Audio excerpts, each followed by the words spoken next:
Bapak Ibu, salam sejahtera bagi kita semua, salam hangat dan salam bahagia. Perkenalkan saya Alfa Kristanti, pengawas SMP dari Kabupaten Banyumas. Pada kali ini akan saya bahas tentang penilaian karakter. Kemudian beberapa hal yang akan kita bahas bersama nanti adalah yang pertama, yaitu pengertian karakter. Yang kedua adalah prinsip penilaian karakter. Ketiga, komponen karakter. Keempat, pelaksanaan penilaian. Yang kelima adalah penilaian karakter secara umum. Yang keenam, penilaian karakter yang ditentukan sekolah. Ketujuh, tentang bagaimana membuat pelaporan penilaian karakter. Dan terakhir adalah kesimpulan. Mari kita mulai untuk yang materi yang pertama, yaitu tentang penilaian karakter. Karakter dapat dimaknai sebagai kecenderungan respons seseorang, baik berupa sikap maupun perilaku terhadap suatu kondisi yang dihadapi, dan berkaitan dengan kualitas moral seseorang serta dipengaruhi oleh lingkungan. Sehingga karakter ini harus ditumbuhkan atau dikembangkan mulai anak pada usia dini sampai mereka dewasa nanti. Dengan pentingnya karakter, pemerintah menjadikan pembangunan karakter sebagai salah satu program prioritas pembangunan nasional. Dan juga mengintensifkan peran sekolah dalam pembangunan karakter dengan menerbitkan Peraturan Presiden Nomor 87 Tahun 2017 tentang penguatan pendidikan karakter atau lebih tenarnya dengan singkatannya yaitu PPK.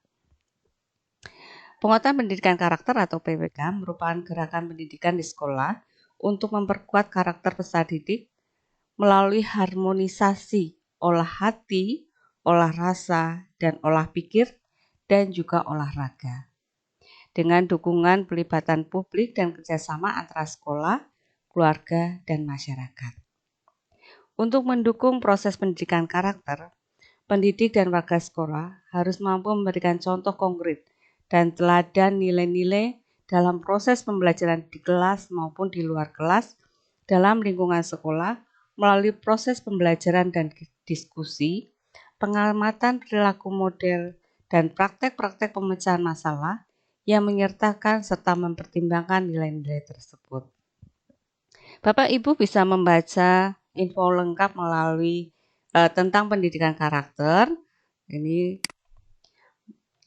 melalui web Ruang Guru, yaitu pentingnya guru menerapkan pendidikan karakter untuk peserta didik.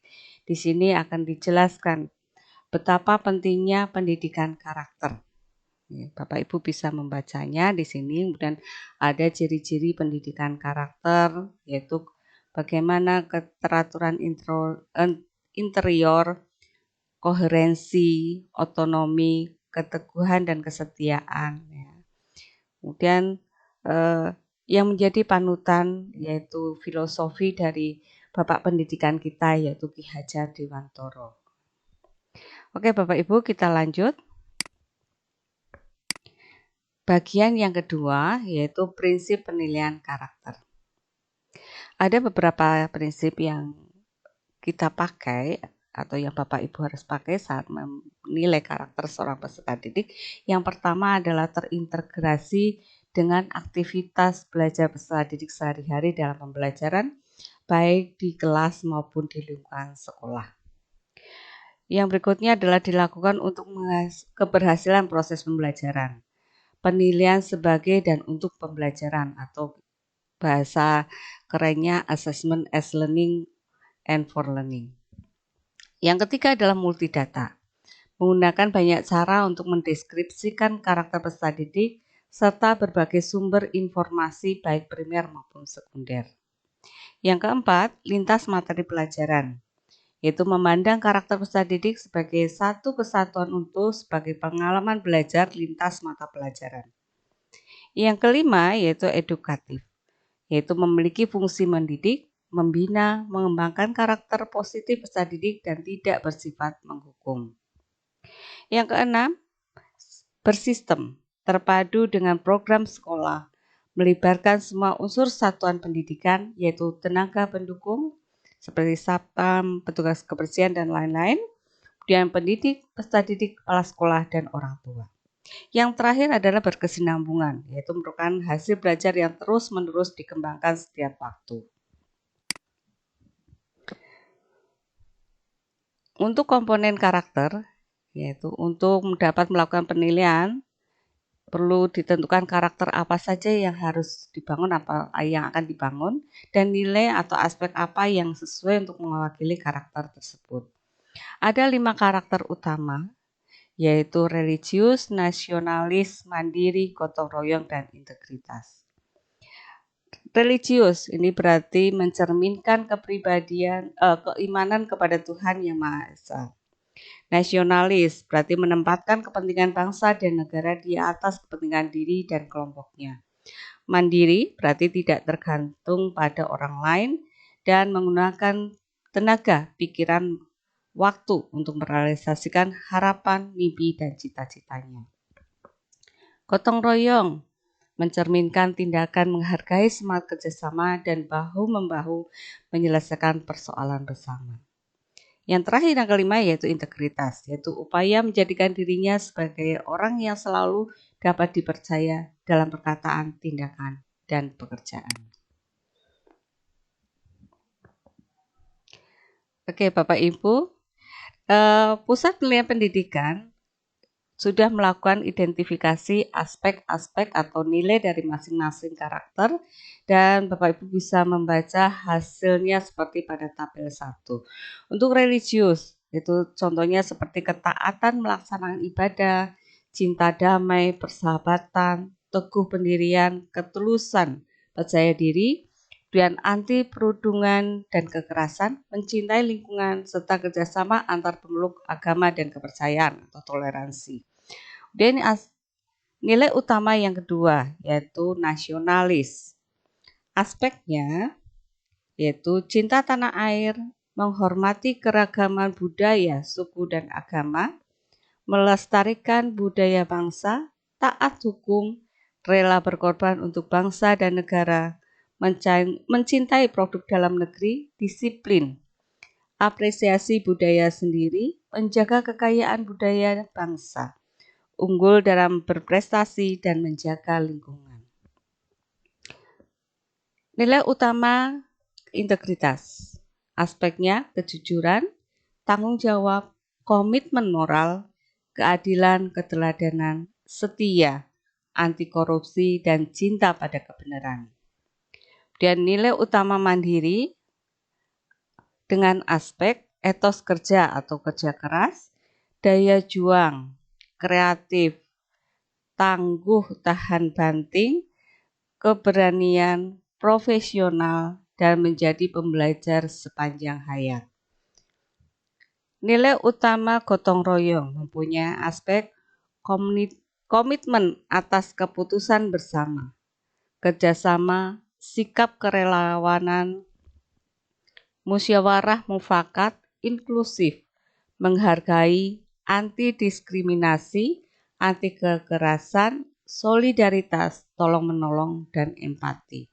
Itulah aspek-aspek dari 5 karakter atau nilai utama. Oke, ini adalah ciri salah satu contoh perilaku yang dapat diamati pada setiap karakter utama. Oke, karena saya pengas SMP dan Bapak Ibu guru juga dari SMP, nanti akan saya perlihatkan untuk yang SMP. Tapi ini lengkap untuk SD, SMP, dan SMA atau SMK. Untuk karakter utama religius, perilaku ketaatan melaksanakan ibadah, itu perilakunya adalah mengikuti kegiatan keagamaan di sekolah atau di luar sekolah. Kemudian nasionalis, yaitu peduli lingkungan, menjaga kebersihan lingkungan di sekolah, melaksanakan piket kebersihan kelas, menjaga kebersihan kelas dengan kesadaran sendiri, dan mengajak atau memperindah kelas dengan tanaman. Integritas misalnya kejujuran, perilakunya yaitu tidak berbohong atau berpura-pura, yaitu tidak meniru atau mencontek, mengakui kehebatan atau keunggulan orang lain. Yang keempat mandiri, misalnya kita ambil tanggung jawab, perilakunya adalah mengikuti pelajaran di kelas, yaitu melaksanakan tugas yang diberikan dengan baik, menyiapkan berbagai keperluan untuk melakukan diskusi, mengerjakan dan mengumpulkan tugas tepat waktu. Karakter gotong royong, misalnya komunikasi, yaitu berpartisipasi pada kegiatan pembelajaran di dalam kelas. Seperti memberi pendapat tentang permasalahan yang dibahas, bertanya kepada pendidik dan teman tentang sesuatu yang tidak dipahaminya, dan mengajak teman berargumentasi di kelas.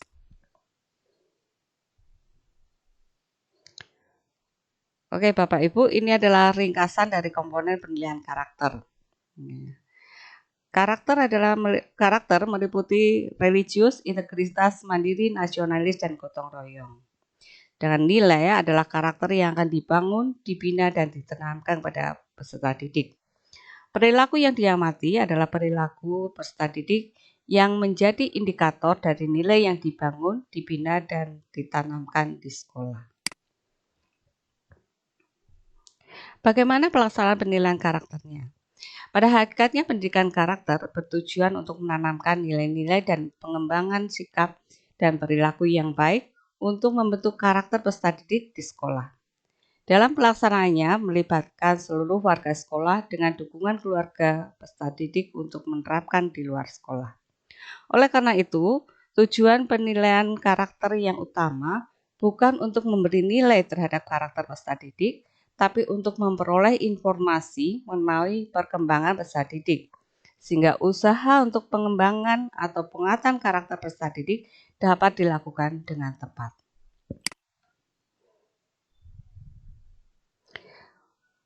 Kita lanjut ke penilaian karakter secara umum. Perkembangan karakter dapat dilihat dari perilaku peserta didik yang diungkapkan dalam bentuk ucapan, cara berpikir, dan perbuatan. Karakter peserta didik dapat dinilai dari ucapan, ekspresi, dan tindakan yang dilakukan peserta didik ketika proses pembelajaran di kelas dan kegiatan lain di sekolah. Pendidik perlu langsung memberikan respon terhadap perilaku menonjol peserta didik. Menonjol di sini bisa menonjol yang ke arah positif atau menonjol ke arah yang negatif.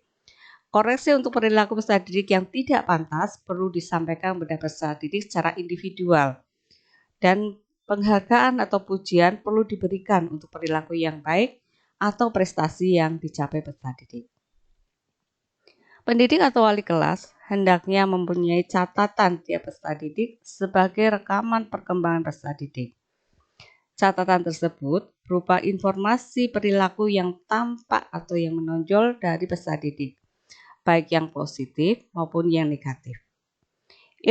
Informasi tersebut dapat berasal dari observasi guru, laporan pendidik lain, pegawai sekolah, atau peserta didik yang lain. Pendidik dapat mengkaji dan melihat perkembangan perilaku peserta didik sehingga usaha untuk membina dan mengerahkan peserta didik sesuai dengan kondisi masing-masing dapat dilakukan. Lanjut, penilaian karakter yang ditentukan oleh sekolah. Jadi sekolah dapat menentukan karakter yang menjadi fokus pengembangan atau penguatan karakter di sekolah. Karakter yang dipilih ini menjadi misi sekolah pada periode waktu tertentu. Sebagai contoh, misalnya pada tahun 2020, SMPA menetapkan kejujuran dan mandiri sebagai fokus karakter. Karakter yang dipilih kemudian dijadikan program pendidikan karakter yang terpadu. Sekolah misalnya menyelenggarakan kantin kejujuran. Di kantin, ketika membayar makanan yang dibeli, peserta didik diminta untuk memasukkan sendiri uang di dalam kotak yang disediakan. Dalam situasi yang memberikan kebebasan, peserta didik diberi kepercayaan dan dilatih untuk jujur. Dan bila ditemukan peserta didik yang tidak jujur, dilakukan pembinaan, misalnya ditegur secara individual dengan situasi atau suasana yang netral. Ini adalah contoh indikator perilaku dan kategori tahapan pengembangan karakter untuk kejujuran. Di sini nilainya adalah kejujuran, yaitu perilaku, ucapan dapat dipercaya, tidak berbohong atau berpura-pura. Dan perilaku yang diamati adalah mengakui kesalahan. Kategorinya membudaya atau disingkat dengan M, yaitu bila melakukan kesalahan bersedia mengakui dengan sukarela tanpa ditanya. Berkembang. B. Mengakui kesalahan dengan meminta dukungan dan pengantaraan orang lain, teman atau orang tua. Mulai berkembang. MBK. Mau mengakui kesalahan setelah ditanya oleh pendidik. Memerlukan bimbingan atau IMPI. Tidak mengakui kesalahan yang dilakukan. Kemudian nilai kejujuran untuk yang perilaku tidak berbuat curang. Perilaku yang diamati adalah mengerjakan tugas, ulangan, ujian dengan tidak meniru atau mencontek pekerjaan temannya. Untuk kategori membudaya, indikatornya adalah mengajak teman untuk tidak meniru pekerjaan teman ketika mengerjakan tugas, ulangan, atau ujian. Berkembang, indikatornya mengerjakan tugas, ulangan, atau ujian dengan tidak meniru atau mencontek pekerjaan temannya. Mulai berkembang, bertanya kepada teman untuk mendapatkan jawaban ketika mengerjakan ulangan, tugas, atau ujian. Memerlukan bimbingan, indikatornya meniru, mencontek pekerjaan temannya ketika mengerjakan tugas ulangan atau ujian. Itu adalah contoh indikator dan perilaku serta kategori tahapan pengembangan karakter untuk kejujuran.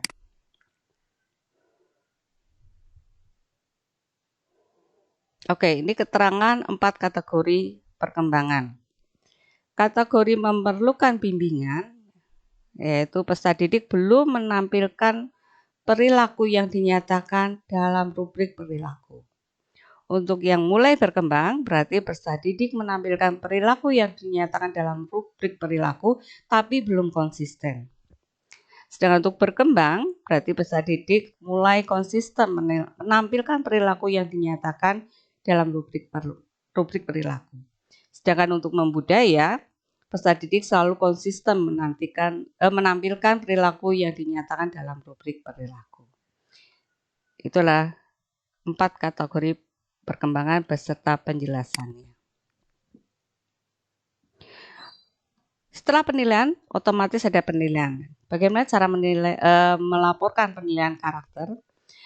Hasil penilaian karakter harus dilaporkan pada orang tua dengan tujuan memberikan informasi perkembangan peserta didik untuk karakter yang menjadi fokus sekolah dan karakter atau capaian secara umum.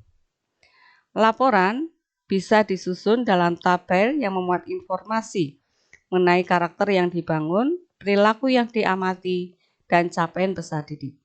Selain itu, ditambahkan catatan yang memuat penjelasan atau elaborasi dari karakter yang dinilai dan keterangan mengenai capaian atau perkembangan khusus peserta didik di luar karakter yang menjadi fokus penilaian sekolah. Bapak Ibu, ini adalah salah satu contoh laporan penilaian karakter. Di sini tadi yang menjadi fokus yaitu karakter kejujuran dan mandiri. Pada kejujuran di sini ada mengakui kesalahan yang diperbuat, meminta maaf atas kesalahan yang telah diperbuat, dan yang ketiga, tidak mencontek tugas atau ulangan. Pada mandiri, menyelesaikan tugas dari pendidik tanpa bantuan orang lain, mencari informasi terkait materi pelajaran dengan berbagai sumber atau bertanya, kemudian kebiasaan belajar, memberikan perhatian terhadap pelajaran. Misalnya contohnya ini, pada perilaku kejujuran yang pertama, ini misalnya, ini belum dicentang ya, misalnya adalah berkembang. Kemudian meminta maaf atas kesalahan yang diperbuat, masuk yang berkembang, tidak mencontek, itu masih sudah membudaya. Dan menyelesaikan tugas dari pendidik tanpa bantuan orang lain, ini mulai berkembang. Mencari informasi terkait materi pelajaran dari berbagai sumber dan bertanya, di sini memerlukan bimbingan. Kebiasaan belajar sudah membudaya, memberikan perhatian terhadap pelajaran masih mulai berkembang. Ya, di sini. Kemudian catatannya di sini. Jadi di sini ada kategori capaian dan di sini adalah penjelasannya. Oke, kemudian elaborasinya di sini yaitu Cahya sudah bersikap jujur dengan berani mengakui kesalahan yang telah diperbuat kepada temannya, meskipun masih tampak malu-malu dan perlu diantar pendidik untuk meminta maaf. Ananda Cahya juga tidak segan untuk menegur temannya yang ketahuan mencontek tugas yang sedang dikerjakannya. Perilaku ini perlu terus dilatih dan dibina agar menjadi perilaku membudaya untuk Cahya. Dalam menyelesaikan tugas dari pendidik, Cahya memerlukan sedikit bantuan dan dorongan dari orang lain untuk bertanya atau mencari informasi dari berbagai sumber terkait materi pelajaran, masih memerlukan bimbingan, dan seterusnya. Nah, ini contohnya Bapak Ibu untuk laporan penilaian karakter. Bapak Ibu, untuk lebih jelasnya tentang kegiatan-kegiatan pendidikan karakter, Bapak Ibu bisa melihat video ya, dari YouTube.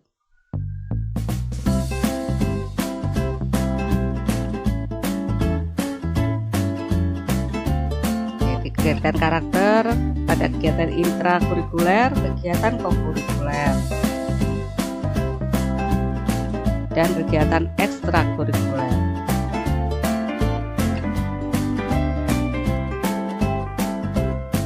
Dan kegiatan non-kurikuler yaitu dan pembiasaan pendidikan karakter di sekolah. Upacara pembela membaca buku. Dan kegiatan pendidikan karakter bersama orang tua. Karena belajar dari Senin sampai Jumat, Sabtu Minggu di sini interaksi dengan keluarga. Demikian Bapak Ibu, ini video yang Bapak Ibu bisa simak tentang kegiatan-kegiatan pendidikan karakter. Sebagai kesimpulan, karakter peserta didik perlu dikembangkan dan dikuatkan. Dan dalam pelaksanaannya perlu melibatkan warga sekolah dengan dukungan keluarga peserta didik untuk penerapan di luar sekolah. Jadi sekolah tidak bisa bekerja sendiri tapi harus bekerjasama dengan orang tua untuk pendidikan karakter di luar sekolahnya. Dan tujuan penilaian karakter yang utama adalah untuk memperoleh informasi mengenai perkembangan karakter peserta didik dalam rangka pengembangan atau memperkuat karakter peserta didik. Penilaian karakter bukan untuk memberikan nilai atau melabeli peserta didik. Demikian Bapak Ibu, terima kasih atas perhatian Bapak Ibu. Saya Alfa Kristanti, mudah-mudahan apa yang saya sampaikan dapat bermanfaat bagi Bapak Ibu semua. Sampai jumpa.